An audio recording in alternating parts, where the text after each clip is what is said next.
May mga usaping pangkalusugan na dapat talakayin ng tama, malinaw at may malasakit. Nandito tayo ngayon para gawin yon. Pogscast, Let's Talk Pinay. Ito ang Pogscast, hatid sa inyo ng Philippine Obstetrical and Gynecological Society. Marami sa atin ang nakarinig na tungkol sa cervical cancer. Pero karamihan, hindi alam na dulot pala ito ng isang klase ng virus, ang Human Papillomavirus or HPV. Madalas wala itong sintomas, pero maaari itong maging cancer. Kaya sa episode na ito, importante ang aming goal. Maunawaan kung ano ang HPV at ang mga sakit na dulot nito at malaman kung ano ang mga sintomas na dapat bantayan at kung paano ito maiiwasan. Ako si Dr. Glady Maura Facun or Dr. Glads, ang inyong Pogscaster para sa episode na ito. Para mas malinaw ang ating usapan, kasama natin ngayon ang mga eksperto mula sa Philippine Society for Cervical Pathology and Colposcopy, Dr. Caroline Zalameda Castro and Dr. Renny Vina Sicam. Magandang araw mga doctors! Magandang araw, Glady! So Doc, simulan na natin. Mula sa pinaka-basic, no? Ano po ba ang HPV? Ang HPV ay isang virus na nakukuha natin sa pakikipagtalik. Ito ay sanhi ng ating kilalang cancer, cervical cancer. Pero bukod doon, may iba pang mga cancer na sinasanhi ang HPV. Mamaya pag-uusapan natin to. May higit sa 100 type ng HPV. Meron yung mga low-risk type, tapos meron yung high-risk type. Yung low-risk type, yun yung nagkakos ng kulugo or yung tinatawag na genital warts. Tapos meron yung mga high-risk type na yun ang nagkakos ng cancer, katulad ng cervical cancer. Doc Renny, paano po sila nagkakos ng cancer? Most of the time, or karaniwan, kaya ng katawan na gumaling ng sarili dun sa virus na high-risk type. Pero kapag hindi gumagaling, pwede siyang pumasok dun sa katawan ng tao, specifically dun sa cells ng cervix, at pwede niyang i-transform ito at pwedeng maging cancer cells. Doc Glads, Doc Renny, gusto ko mag-focus dun sa konseptong binanggit ni Dr. Renny about persistent infection, yung pananatili ng HPV sa katawan natin.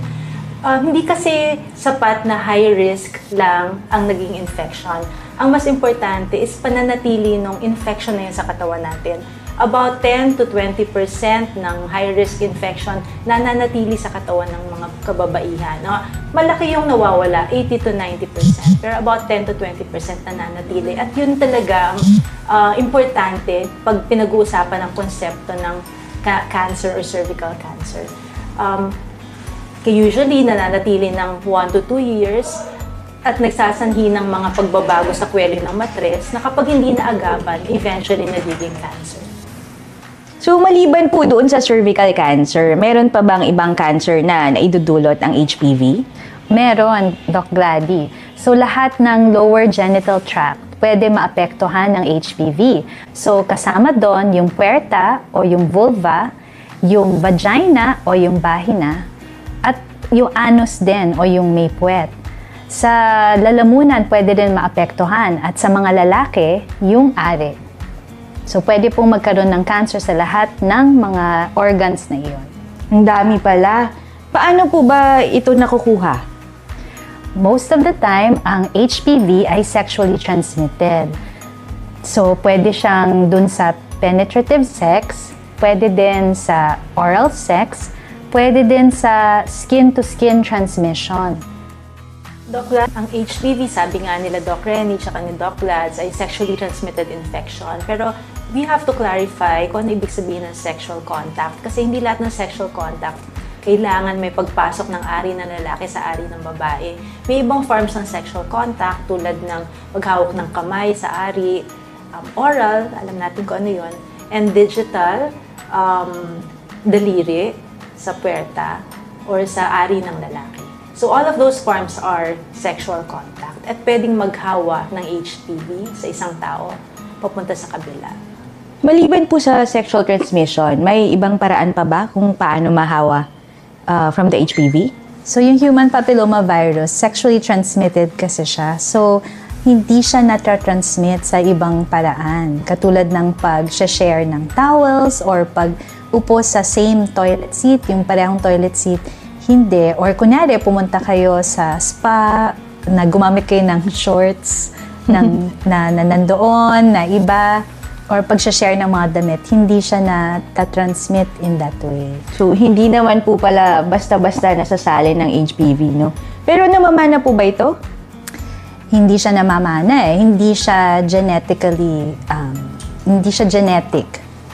Hindi katulad ng ibang mga cancer na may genetic component. Sa cervical cancer, hindi po siya ganoon. Yun. So, hindi ito namamana. Pero, meron po bang mga tao na mas considered na high risk for infection?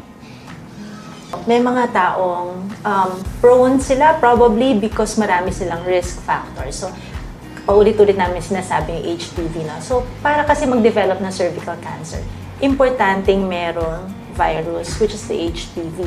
Pero hindi lahat ng taong may HPV infection ay magkaka-cervical cancer. So, sino sila na nagkaka-cervical cancer? Yung may mga risk factors. At kung bibigyan natin ng listahan ng mga risk factors, included doon yung maraming anak, maraming nakatalik, maagang nagsimula ng pagtatalik, usually yung simula pa lang magregla, nagtatalik na. Maagang nagkakaanak, base sa mga pagsusuri, nagkakaanak bago mag-18 years old, tama ba ako? Doc Renny, no? Bago mag-18 years old compared to those after 18 years old, mas mataas yung risk ng pagkakaroon ng cervical cancer. But paggamit ng pills, isa pa rin yun, paninigarilyo, ano pa ba, mababa immune system, may mga karamdaman tulad ng AIDS, may mga karamdaman tulad ng chlamydia or HSV, herpes simplex virus, which are infections na nahawa sa pagtatalik. Ito yung mga risk factors na sinasabi na nagpapataas ng risk na isang babae sa pagkakaroon ng cervical cancer. But again, let me emphasize, kailangan may HPV bago magkaroon ng cervical cancer kahit may mga risk factors. What am I trying to say, if I can elaborate further? Example, nagpipills ako kasi yun isa sa mga risk factors. Sabi nila, pag nagpipills ang isang babae for more than 5 years, tumataas ang risk ng pagkakaroon ng cervical cancer by 1.4 to 2.8 times. Pero kung wala namang HPV ang babaeng yon, hindi siya magkakaroon ng cervical cancer. So meaning, may necessary cause, which is the HPV. Kahit may risk factor, kung wala yung necessary cause, hindi siya magkaka-cervical cancer. Gusto ko rin i-add yung sinabi ni Doc Kaka about the immunocompromised patients. So yung mga immunocompromised patients, sila yung may mga HIV or AIDS, or kung meron sila, donor sila, nakatanggap sila ng mga solid organ or yung mga kidney transplantations kasi naka-immunosuppress kasi sila. So, kapag meron silang HPV, mas mataas yung risk na pwede yun mag-progress sa cancer. Okay, so narinig niyo po, no? Hindi lahat ay lahat ng may risk factor ay automatic nagkakaroon ng cervical cancer. Requirement yung pagkakaroon ng HPV plus the risk factor. So, ngayon daw, halimbawa, meron akong risk factor, no? Ano po yung kailangan kong bantayan na sintomas? Wala kasing simptomas yung HPV infection. Yun yung kailangan intindihin ng lahat ng tao. Sa simula, infection lang siya, mataas ang tsansa kapag nakikipagtalik, pwede ka talagang mahawa sa HPV. At sa simula, wala talaga siyang nararamdaman. Pero syempre, kapag nagkaroon na ng cervical cancer, doon na lalabas yung mga simptomas. Ano po kaya itong mga sintomas na ito? Doc, Daddy, before that, gusto ko lang idagdag na may mga babae kasing may warts, no? Doon sa kanilang ari, genital warts na tinatawag. Ang sanhi nun is the low risk HPV, hindi naman yung high risk. Kaya lang iisipin natin yung paraan ng pagkakaroon ng mga low risk viruses na yon is the same way na pagkakaroon ng high risk. So kung may mga warts, kailangan mataas yung suspicion natin na baka meron din ng high-risk types of HPV. So, dapat mag-test tayo. So, siguro yun yung mga clues. But tama si Dr. Renny, kung high-risk types of HPV lang, traitor kasi usually walang manifestation, walang sintomas. Kakatakot naman yun, wala palang sintomas. Pero nabanggit niyo po kanina, siguro pag advance na ba or kung malala na, doon lang nagkakaroon ng sintomas. Baka ito na po yung kapag meron ng cervical cancer, no? Kung meron ng ibang klase ng cancer. Meron po bang paraan para malaman natin kung ako ay infected na ng HPV? Meron na. So ngayon, meron nang naimbento na HPV DNA test. So yung test na to, yung pinaka-accurate test para malaman kung meron ang isang tao o isang babae na high-risk HPV. So kinokolekta to katulad ng paano kinokolekta ang pap smear through the vagina at kinokollect yung sa cervix.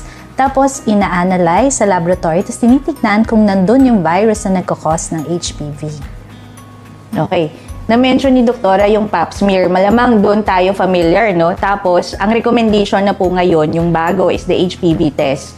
Liwanagin lang po natin. HPV test, ang tinitignan agad ay yung presence or absence ng virus.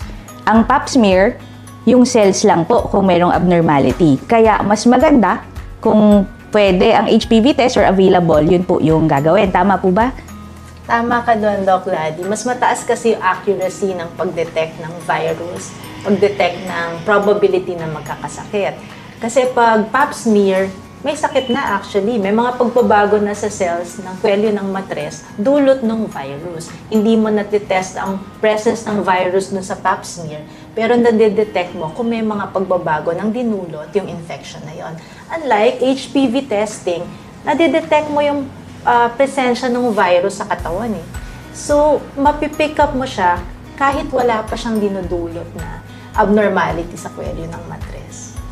Pag halimbawa nag-positive, Dok, kailangan na bang mag-panic? Ano ba yan? End of the world na ba yan? So yung HPV DNA Opo. test ko mag-positive. So hindi siya death sentence or hindi na sasabihin, oh may HPV ka, may cancer na ako. Hindi naman. Ang sinasabi lang doon, na sa'yo yung virus na HPV na high risk na maaaring mag-cause ng cervical cancer. Pero katulad ng sinabi namin kanina, maaari naman na kayang gumaling ng katawan most of the time yung virus at hindi naman magiging cancer. Pero kapag na-diagnose ka na meron kang HPV, kailangan kang bantayan at kailangan kang magpatingin sa iyong OB-GYN. Doktora, may gamot ba yan, yung HPV? Halimbawa, na-detect na ako, di ba? May gamot po ba ako na pwedeng inumin?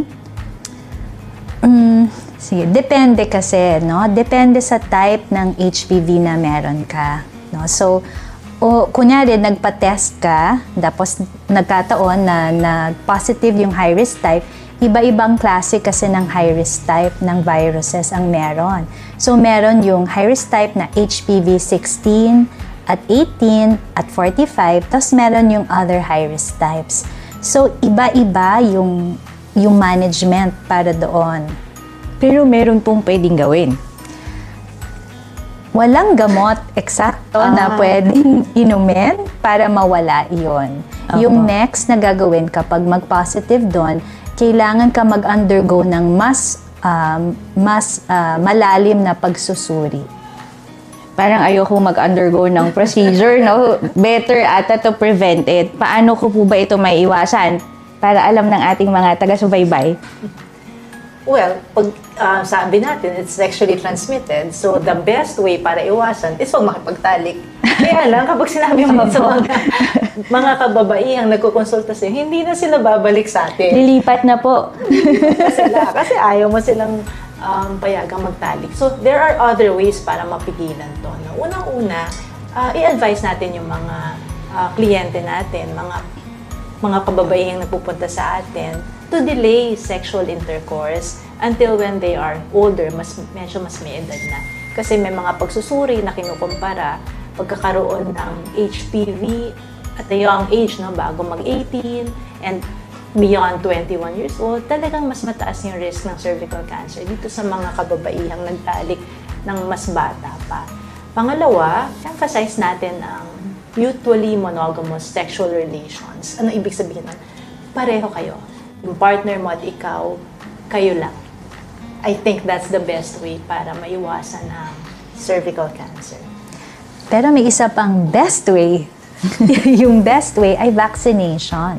So, bago pa nagkaroon ng sexual activity, yung mga bata, yung girls at saka young women, at saka boys and young men, dapat nabakunahan sila against the virus. So, vaccination is the best choice kung ayaw mong abstinence, no? Or lifetime monogamy. Okay, ang dami. Mention din natin kanina yung risk factors. So, kasi yun yung nagdadagdag ng risko sa pagkakaroon ng cervical cancer. So, kung alam kasi natin yun, may iwasan natin sila. Kung nakakatulong sa iyo ang episode na ito, huwag kalimutang mag-like, mag-share, at mag-subscribe sa Pogscast. Baka ito na ang impormasyong kailangan mo o ng taong mahal mo.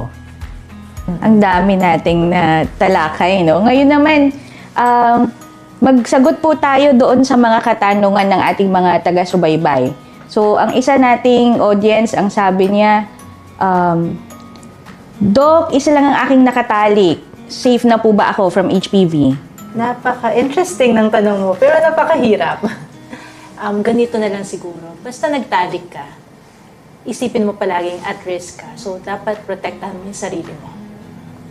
Okay. Si Miss Grace, sabi niya, Doc, we use condom every time we have sex. So, am I 100% protected? Hindi 100% kasi yung HPV pwede siyang matransmit through the skin, yung skin-to-skin contact. So, yung condom, hindi niya nako-cover lahat ng skin. So, pwede pa rin matransmit yung virus. So, pwede pa rin matransmit. Okay, si Ate Joy naman, sabi niya, Doc, pag na-diagnose ako ng HPV, pwede pa rin ba ako makipagtalik? Medyo controversial yung answer dyan Kasi kung isipin natin yung mga STIs, katulad ng chlamydia, gonorrhea, herpes, very clear yung mga guidelines na huwag munang makipagtalik, dapat gumaling muna without the active infection. Pero yung HPV kasi hindi masyadong malinaw. Ang best na lang na gawin, although hindi siya 100%, ay dapat vaccinated ka at saka dapat gumamit ng condom para ma-decrease yung transmission. At kung mutually exclusive kayong partner, kusa nang gagaling yung isa't isa at gagaling na rin naman yung infection. So, hindi siya strict na rule, pero hindi naman contraindicated yung pakikipagtalik. Okay. Kailangan po ba ng gamutan para dun sa partner kung halimbawa na-diagnose ng HPV infection yung isa sa kanila? Kung yung babae ang madadiagnose ng HPV infection, siya lang kasi yung kaya natin i-diagnose. Wala pa kasing commercially available test para sa mga kalalakihan. So, pag meron ng babae, how do we protect the men? Kasi hindi natin sila kayang i-diagnose, diba? I think it would be good na i-advise sila magpatingin din sa doktor, yung partner natin, urologist, tayo, OBGYN, diba? Maybe they can also seek consult dun sa mga urologists to have themselves checked, and maybe it would be good to consider magpabakuna din sila. Okay. Madami pa pong mga katanungan yung nakikita ko dito sa page natin, no? Buti na lang, meron tayong mga next 3 episodes na ang focus po human papilloma virus din, pero iba't ibang aspeto ng sakit na ito. No? So, para sa ngayon, ano po ba ang may iwan ninyo na mensahe para sa ating mga taga-subaybay? Dr. Renny? So, siguro kang kailangan natin ma-emphasize na yung human papilloma virus, very common siya. Madaling mahawa doon. So, dapat hindi siya stigma kung ma-diagnose ka ng HPV. Think yun yung isa. Kasi once nakipagtalik, pwede talaga, may risk ka talaga na makuha yung infection. Pangalawa, kapag na-diagnose ka nga ng HPV high-risk type, hindi necessarily na magkakaroon ka ng cancer. No? Marami pang pwedeng mangyari. No? May mga risk factors at kailangan yung mag-persist o magstay yung infection sa katawan bago pa siya maging cancer. So, yun lang siguro yung main points ko, Doc Gladdy. Doc, Kaka? I think I will emphasize dun sa paraan ng pagprotekta sa sarili sa pagkakaroon nung cancer na dinudulot ng HPV. So, paano ba yun? Sabi ni Dr. Renny, it's a universal infection. No? Sabi sa mga literature, there's an 80% chance of a woman having the infection once in their lifetime. Napakataas nun, di ba? Pero hindi yun dapat katakutan. As long as yung immune system mo maganda, 80 to 90% din yung probability na matatanggal mo to sa sistema mo. Pero bukod doon, importante yung paraan ng pagprotekta mo sa sarili mo tulad ng pagpapabakuna. Paulit-ulit namin sinabi yun. Pabakunahan ng mga kababaihan o sa mga kalalakihan bago pa sila maging sexually active. So, as early as 9 years old, pwede nang pabakunahan sila. That's one way. Pangalawa, pag-qualify na sila, umabot na sila sa edad na mabuti na rin na magpa-screen sila, dapat nagpapa-screen sila. So, very important yung regular check-up din with the OBGYN para na-advise at naibibigay yung mga karampatang paraan to protect us from developing sakit tulad ng cervical cancer mula sa HPV. Gusto ko rin idagdag, Doc Glady at Doc Kaka, na ang Philippine Society for Cervical Pathology and Colposcopy ay nag-hold ng Nationwide Cervical Cancer Screening Day every May 23, ever since 2018. So, ini-invite namin lahat ng mga POGS-affiliated hospitals na mag-join dito sa event na ito. At nagsiscreen tayo ng maraming mga babae for cervical cancer. Huwag nang antayin ang sintomas. Huwag kang magpahuli. Huwag kang magpahuli sa HPV. Magpa-screen, magpabakuna at magpakonsulta. Maraming salamat, Dr. Renny and Dr. Kaka. Maraming salamat sa inyo, aming mga Pogscasters, sa patuloy na pagsuporta sa Pogscast. Sa bawat yugto ng buhay ng isang babae, may kwento at may tamang kaalaman na dapat pakinggan at maunawaan. Pogscast, Let's Talk Pinay!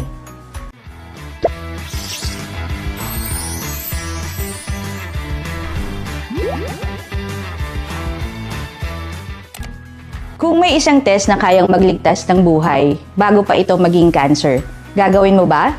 Dito sa Pilipinas, marami pa rin ang nadadiagnose ng cervical cancer. Pero ang totoo, pwede mo itong maiwasan. Paano? HPV screening. Kaya mga ka-Pogscasters, samahan nyo kami sa susunod na episode ng Pogscast. Let's Talk Pinay!